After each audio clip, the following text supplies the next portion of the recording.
Hi guys, it's Emma Johns. In this video, I just wanted to talk to you guys about my breast augmentation surgery that I did last month. And I want to tell you guys all the things that went through with this specific surgery, why I did it, and what went through with it, and the whole thing. So, I've always been really flat-chested since I was little, and even though my hormones have always been really good, I think because I'm very, very skinny, I just never really got that breast growth that I always wanted. And so it always made me feel like a little self-conscious, but I never really hated myself. I never really cared, if I didn't have like big boobs.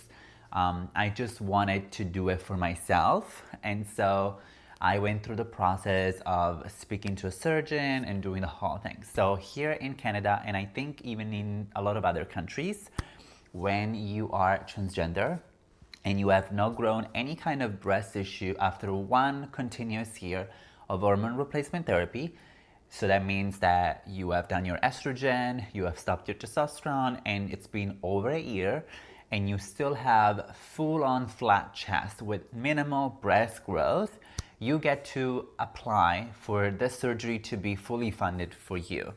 But the reality is, most people, when they go through hormones, especially if they're not as skinny as me, they'll all grow a little bit of breast either way.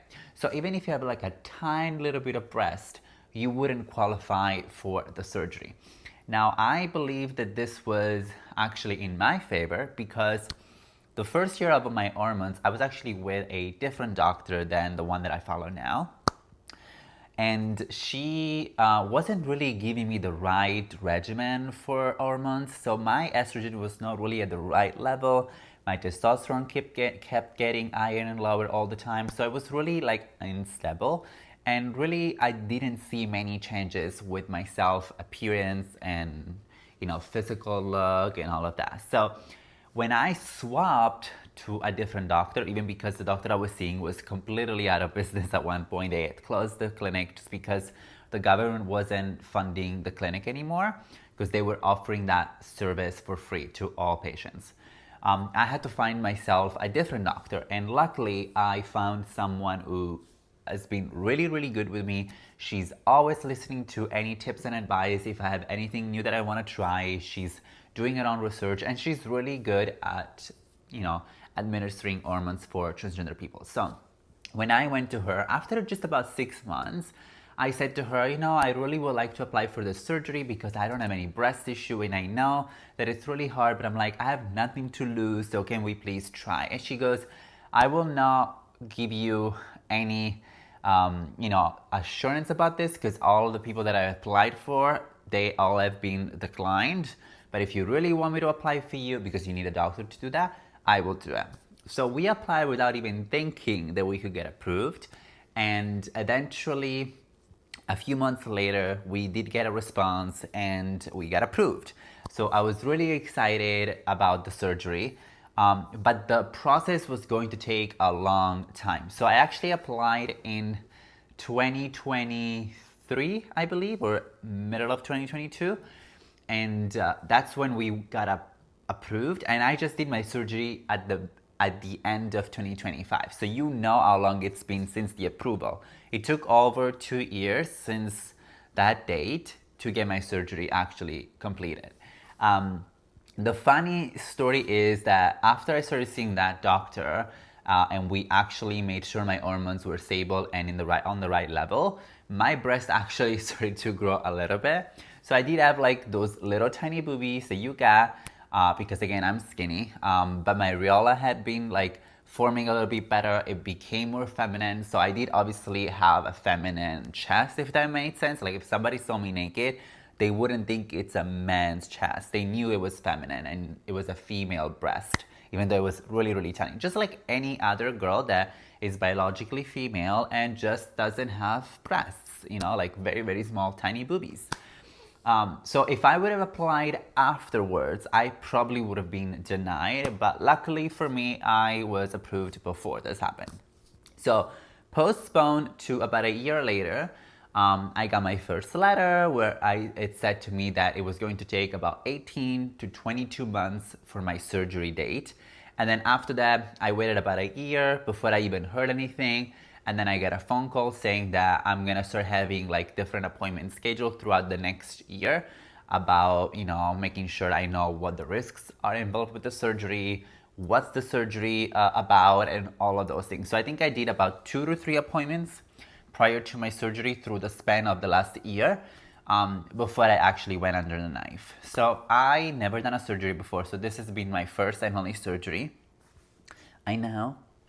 This is not surgery, honey. This is my body, my face, my hair, everything is biological, natural me. So I was very scared of doing any kinds of surgery because I've never done one before. So the fear was not about the surgery itself, the pain afterwards. The surgery was just more like being afraid of, the fear was mostly like being afraid of going under anesthesia because I've never felt before. And I just had this thing like, oh, am I gonna wake up? So I just was very anxious. But one thing I have to say is that yes, I was anxious. Yes, I was fearful, but I was ready.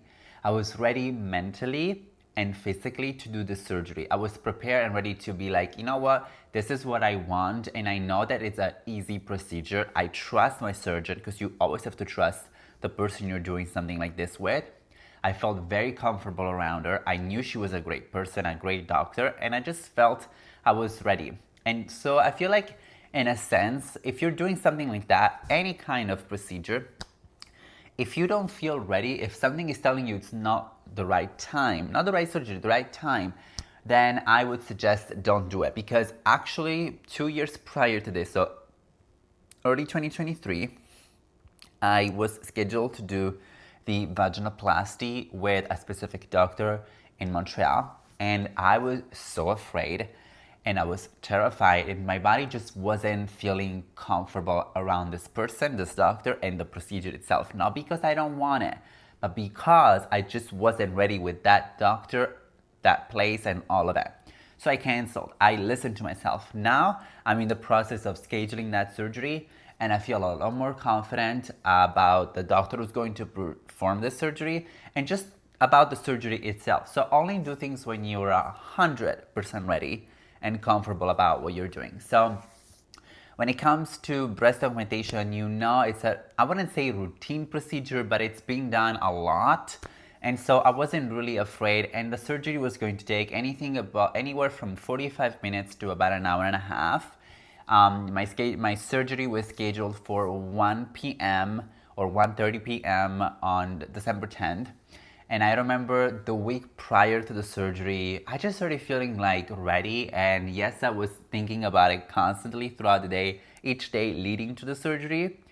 But I wasn't going to sleep and laying awake in bed worrying about the surgery. I actually would be going to sleep being grateful for this, being excited that the time was coming and getting closer and closer to the date. And I had amazing people in my life that really supported me into this decision. My mom, my friend, who really was almost calling me every day, telling me like, because she's done this surgery, telling me like, Emma, you're gonna love the surgery. You're going to go, enjoy them. Don't worry, just do it. I've done it 3 times in my life. So like never, like honestly, it was just the best. So I was so ready. December 10 came. And obviously, like you have all these routinal things that you can do, like you can't eat past midnight prior to your surgery and all of those things. So I remember getting that. I went there by myself. I got to the hospital, Women's College Hospital in Toronto, around, I would say 10 o'clock, just because you have to be there or 2-3 hours before. And it went really quickly after I got there. Like they just get you to change, sign some things, and all of those things. I actually ended up taking Tylenol just prior to the surgery because my surgeon wanted to kind of be ahead of the pain.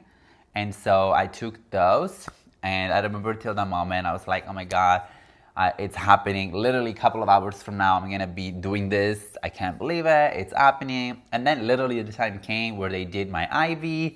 I spoke to the anesthesiologist, and that made me feel really, really calm. And then I remember myself walking into the operating room. Next to me, it was my surgeon, the anesthesiology, and a nurse. And then we got into this room, and it was all very, very bright. They got me to remove something that I was wearing. So you're wearing like this like vest, and so I removed the one at the back, I believe, or something. And then I lying down on this table, and there's like a weird thing on it, and it was just really, really warm. It felt like so cozy and comfortable. And then you're putting your hands like that, one here where your IV is. I guess you have to stay like this. I'm not sure. And then I remember telling myself, this is happening. I'm not, it's not like I'm gonna be running away from this. Like, it's happening. That's it. So I remember the surgeon started talking to me. He's like, don't worry, everything's gonna be fine. You're gonna be amazing. And then I started counting. Actually, no, I didn't count. I remember the anesthesiologist said something like, okay, we're starting the IV now. He didn't say anesthesia. It didn't say anesthesia. It said the IV, which I'm assuming is that. And then I started feeling like kind of groggy and drowsy. And then eventually she goes, okay, it's time to go to sleep. And literally, as she said, it's time to go to sleep, I remember just like kind of like being so tired, but I just felt like I'm literally falling asleep watching television at night. And then I'm falling asleep. And then the next thing I remember is waking up in the other room. They don't put you in the ICU because it's not like that kind of a surgery, but they put you in this like the recovery room. But apparently they actually told me that I had woken up prior to that, just like 10 minutes before, where they actually like woke me up. But you don't really remember. This happens to, I would say, almost everybody, where you wake up and then you go back to sleep and then you wake up again and you only remember the second time because that's when you're just waking up and most of the time you're going to stay awake. And because this wasn't like a crazy kind of surgery and my anesthesia was in my body for just about an hour, I wasn't like feeling like I needed to sleep. Actually, believe it or not, as soon as I woke up, I was emotional, I was excited, I saw my breast lying down, like my surgeon came and she showed me. And then I was just like, I literally remember going home with my cousins because I stayed there for a couple of days and it just felt like a regular day. Like I was just a little tired. I did love my voice because it was like very calm and soft and I wasn't forcing myself or I wasn't really loud. So I did like that. And that's it, I just chilled at our house. We were just like talking and I just enjoyed it and really, really relaxed and it was fine. I had a little bit of pressure on my breast for about 3 to 4 days. I couldn't really sleep because I usually sleep on my sides and I had to sleep like on my back, but it was pretty good. And literally I would say after 4 days I felt comfortable to like go out and do some things, but I don't really go anywhere, so it's not like I was doing crazy things, but I did go out for like, go to buy something. And then I just took some time to really heal slowly. The look of my breast, I have to say, like when it comes to breast augmentation, it takes about 6 months to really settle because what happens is at first they're sitting really, really high. So my breasts were sitting like really, really high here. And then they start dropping down and fluffing up. It's called the drop and fluff. It's happens to every person. So basically it's the implant that slowly slides into the breast pocket because first it's like into the chest and the muscle area and then it just starts going down and it drops into the actual pocket and fluffs up because again it takes the shape of like the implant, so either it's round or teardrop. So and I noticed the difference. It's been over a month and my breasts have looked completely different. They've done a full-on 180, but it's going to take another 5 months before I see the final look. As you can see right now, these are like, you can see I'm not wearing a bra. This is the full areola. It's much larger because when you're putting the implant, you're pushing your breast out, and so it makes your nipples look much larger, which I wanted. So yeah, so this is like my full, I got about it's probably like a C cup, but yeah, this is pretty much it. I love the way it sits really nicely, and I just love them, and I can't wait to show them off in the summer, my bathing suit. But one thing I wanted to say is that I haven't done this for nobody. I haven't done this because I'm trans. I haven't done this because I needed big boobs. I did this for me because whenever I looked at myself in the mirror, I just didn't like that this was the only part of my body that I felt was masculine, because I have a very feminine body, a very cinched waist, a nice bum, beautiful. I think I have a very feminine, beautiful face. I just feel like this was the only thing that I really was looking at myself and be like, you know, I just wanted to be feminine. That's why I didn't go with big, big breasts. Most transgender people, actually, most people, they'll just do huge breast implants because they're like, oh, since I'm paying for it, I'll just go big. Or a lot of trans people, they think bigger means more feminine. And I think bigger just means ugly. Yes, most guys actually are attracted to regular size breasts. Some people like really, really small. Some people like medium size. Some little small percentage of men will like really bigger breasts. But I don't do this for a man. I do this for me. It's like makeup. I wear makeup for me. There's a lot of times where I don't really wear makeup because, again, it is not for someone out there. It's for myself. I wear because I love the feeling it gives me when I have it on. I love putting it on. It's like a routine for me. It's like having a coffee in the morning. I have to go in the bathroom, put my makeup on. It's like a thing. Same thing with clothes. There's a lot of people that don't like fashion and don't wear nothing.